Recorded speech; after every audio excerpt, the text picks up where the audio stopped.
Este cuadro, también conocido como El mar polar o La pérdida de la esperanza, fue creado en el año 1823, expuesto en Kunstakademie de Hamburgo, Alemania, por el pintor Caspar David Friedrich. Tiene unas dimensiones de 96,7 centímetros por 126,9 centímetros, hecha en óleo. Este pintor fue un artista prerromántico que introdujo el romanticismo en Alemania. Era el sexto de 9 hijos de Adolf Gottlieb Friedrich, un fabricante de velas y jabones, y su esposa Dorothea Friedrich. Este pintor nació el 5 de septiembre de 1774 en Greifswald, Pomerania sueca, y falleció el 7 de mayo de 1840 en Dresde, Reino de Sajonia. Fue educado según la confesión protestante de su familia. Varios fallecimientos ocurridos en su familia a lo largo de su infancia le indujeron a que ocupase intensamente en el tema de la muerte. Su interés principal como artista era la naturaleza y a veces ubicar al ser humano empequeñecido en contraste con extensos paisajes. Caspar David Friedrich pintó el mar, las montañas nevadas, los árboles, el sol y la luna, temas transfigurados por la iluminación del sentimiento interior del artista, enfrentando a la grandiosidad envolvente de la naturaleza. El artista se formó muy joven como dibujante más que como pintor, pero las nuevas corrientes pictóricas lo llevaron a los pinceles, donde gozó de éxito. Siempre sufrió depresiones y trastornos mentales debido a las numerosas muertes cercanas que sufrió a lo largo de su infancia, las cuales influyeron en su trabajo. Los paisajes de Friedrich reflejan su tormentoso paisaje interior. El romanticismo se nutrió de historias épicas y trágicas como esta, ambientadas en lugares lejanos o inéditos y mostradas bajo un prisma de introspección e individualismo. El ser humano es devorado por la fuerza de la naturaleza, y aquí casi no vemos ni su huella. Hay que esforzarse para poder ver el barco.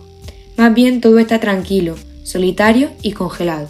Ni siquiera la herida en el hielo parece haber hecho un gran daño, comparada con los icebergs que se ven en el paisaje sublime, que forman una especie de castillos congelados en el tiempo. Un aspecto fundamental a tener en cuenta a la hora de analizar la obra de Friedrich fue su absoluta y profunda religiosidad protestante, que le hace ver que Dios está en todas partes y que es un esfuerzo inútil querer representarlo bajo una forma determinada.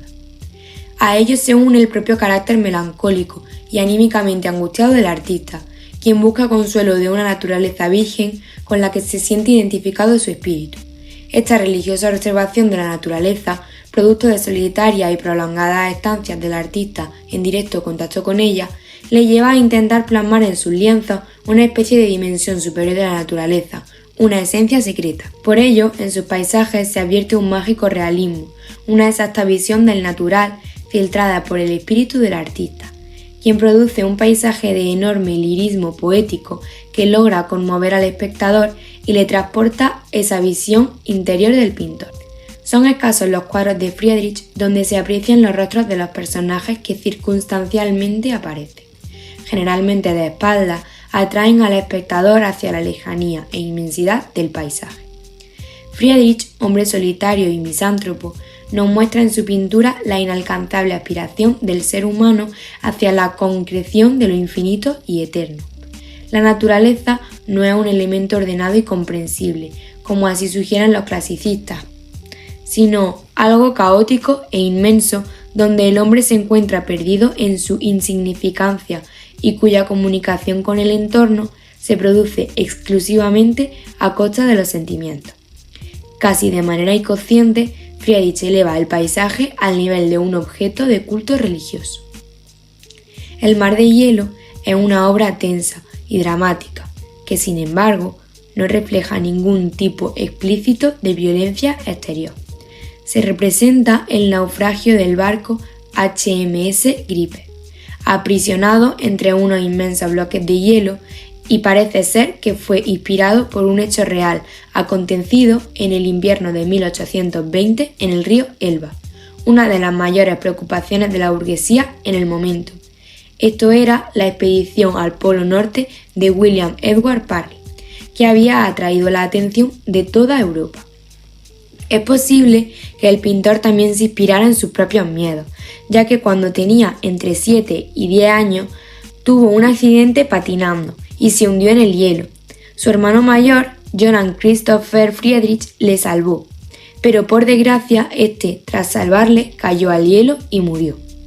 La composición, en prolongación piramidal desde el punto de fuga, está cromáticamente quebrada por la aparición de la parte de la popa del navío, aunque Friedrich, de manera magistral, contrasta armónicamente ese efecto mediante el tratamiento de sombra que da a los bloques de hielo de la parte central e izquierda de la pintura. Los témpanos más elevados están primorosamente resueltos en los reflejos de una triste y melancólica luz solar que parece desesperarse por poder escapar de las brumas. El cielo, confundido con un inquietante horizonte, responde a una sabia utilización de gamas grises y azules, valiéndose el autor de la ingeniosa colocación de los lejanos islotes de hielo para conferir un aspecto de infinidad que evita caer en la monotonía colorativa.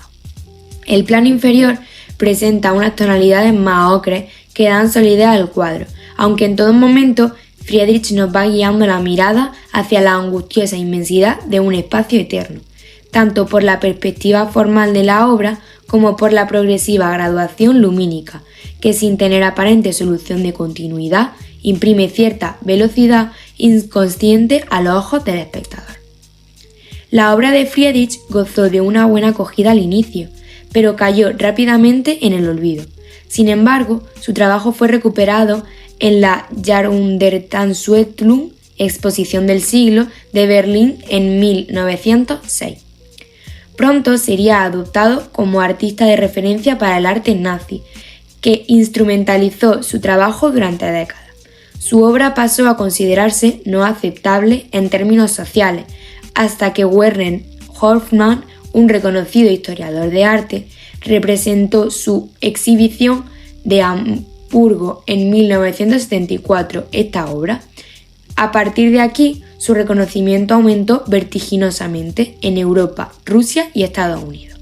Su emergente fama también desembocó en interpretaciones controvertidas de su obra, principalmente de carácter político y religioso.